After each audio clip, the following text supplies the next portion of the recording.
માંડલ અંધાપાકાંડ અંગે સરકાર એક્શન મોડમાં કેબિનેટ પૂર્ણ થતા આરોગ્ય મંત્રીએ બેઠક કરી। બેઠકમાં આરોગ્ય કમિશનર સહિત આરોગ્ય વિભાગના નિયામક અને આરોગ્ય વિભાગના અધિકારીઓ પહોંચ્યા। આરોગ્ય મંત્રીને સમગ્ર અંધાપાકાંડ મામલે આપવામાં આવી રહી છે જાણકારી। સરકારે અંધાપાકાંડમાં કેવા પગલાં ભર્યા સહિત હાઈકોર્ટના સુઓ મોટો મામલે બંધ બારણે ચર્ચા। કેબિનેટ બ્રીફિંગ વખતે આરોગ્ય મંત્રીઓ આપશે વિગતવાર જાણકારી। તો સરકાર આ અંગે એક્શન મોડમાં જોવા મળી રહી છે। આરોગ્ય વિભાગના નિયામક અને અધિકારીઓ પહોંચ્યા છે।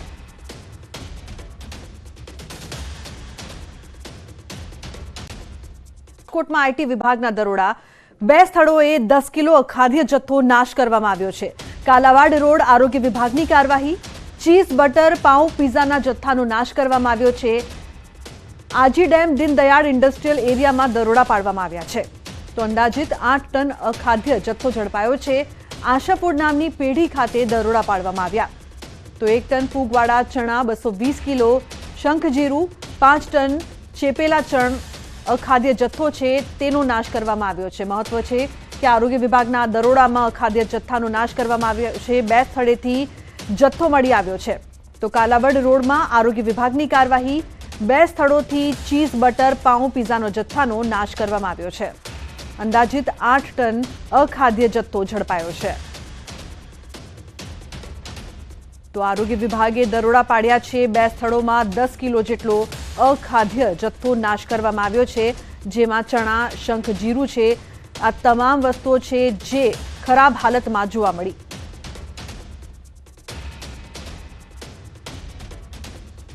તો મહત્વનું છે કે કાલાવાડ રોડમાં આરોગ્ય વિભાગની કાર્યવાહી સામે આવી છે અને આ કાર્યવાહીમાં જે જથ્થો મળી આવ્યો છે ચીઝનો, બટરનો, પાઉંનો, પીઝાનો, આ તમામ જથ્થાનો નાશ કરવામાં આવ્યો। અંદાજિત 8 ટન જેટલો અખાદ્ય જથ્થો ઝડપાયો છે।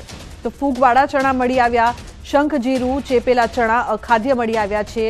લોકો જે ખાઈ રહ્યા છે તે કેટલું તેમના સ્વાસ્થ્ય માટે કહી શકાય હાનિકારક તેની જાણકારી આ તમામ વિગતો મળી રહી છે। આ પ્રકારના અખાદ્ય જથ્થાને કારણે લોકોનું સ્વાસ્થ્ય છે તે જોખમાઈ રહ્યું છે। કાલાવાડ રોડમાં આરોગ્ય વિભાગની કાર્યવાહીમાં ચીઝ, બટર, પાઉં અને પીઝાના જથ્થાનો નાશ કરવામાં આવ્યો છે।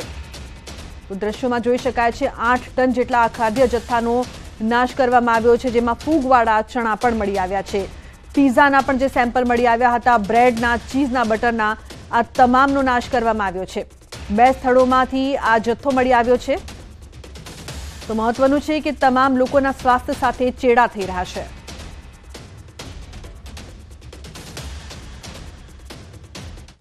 તો વધુ માહિતી આપવા માટે રાજકોટથી અંકિત લાઈવ જોડાયા છે, તેમની પાસેથી વધુ માહિતી લઈએ।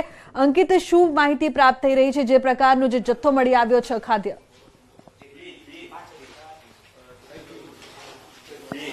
રાજકોટ મહાનગરપાલિકાના ફૂડ વિભાગ દ્વારા વધુ એક વખત જંગી જથ્થો છે તે ઝડપી પાડવામાં આવ્યો છે। હું દ્રશ્યો આપને બતાવવા માંગુ છું।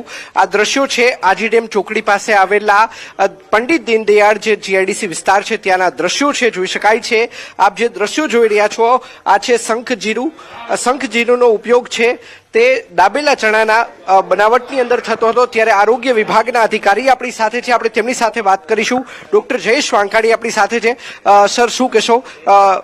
ખાસ કરીને દરોડો પાડવામાં આવ્યો છે, કયા પ્રકારનો જથ્થો મળી આવ્યો છે? જી, રાજકોટ મહાનગરપાલિકાની જે ફૂડ શાખા છે એના દ્વારા અમને જે દીનદયાળ ઇન્ડસ્ટ્રીયલ એરિયા છે ત્યાં અમારી ટીમ જે છે એની મુલાકાત લેતા શ્રી નંબર 8માં જે આશા ફૂડ્સ અને જેકે ફૂડ્સ નામની 2 પેઢીઓ છે એમને મળી આવેલી છે। કોઈપણ પ્રકારના એફએસએસઆઈના લાયસન્સ વગર આ પેઢી છે દાબેલા ચણાનું છે એ પ્રોડક્શન કરતી અમને માલુમ પડેલ છે। સ્થળ મુલાકાત લેતા અંદાજિત બંને પેઢીનો મળીને કુલ 2000 કિલો જેટલા ફૂગ વળેલા એટલે કે રો મટીરિયલ તરીકે વપરાતા ચણા પણ મળી આવેલા હતા। ફાઇનલ પ્રોડક્ટ્સની વાત કરીએ તો દાબેલા ચણા અને ફ્રાઇમ્સ છે એ ટોટલ મળીને 2500 કિલો જેટલા જથ્થો છે એ અનહાઇજેનિક કન્ડિશનમાં ફ્લોર ઉપર અથવા પ્લાસ્ટિકના થેલામાં કોઈ પણ પ્રકારના બ્રાન્ડ નેમ વગર રાખેલો છે એ જથ્થો મળેલ આવે છે।